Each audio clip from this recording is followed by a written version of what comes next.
මාකන්දුරේ මදුෂ් කියන්නේ තවත් සාමාන්‍ය චරිතයක් නෙමෙයි. ඔබ අහනවා කවුද මාකන්දුරේ මදුෂ්ගේ මහමොලේ කියලා. ඒක මහමොල කරුකුඩ වෙලා.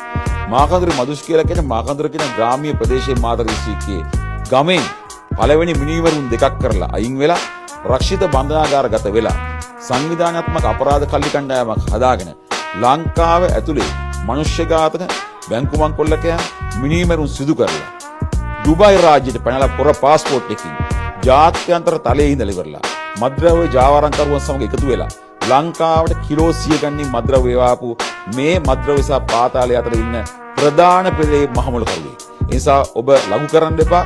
මේ සමාජීය අය ඔහුව ඉතා සුළු චරිතයක් ලෙස හුවා දක්වන්න උත්සාහ කරනවා. ඔහු කියලා කියන්නේ මද්ද්‍රව්‍ය ජාවාරණය සහ පාතාල කණ්ඩායම් වල මහමුල කරුවෙක්.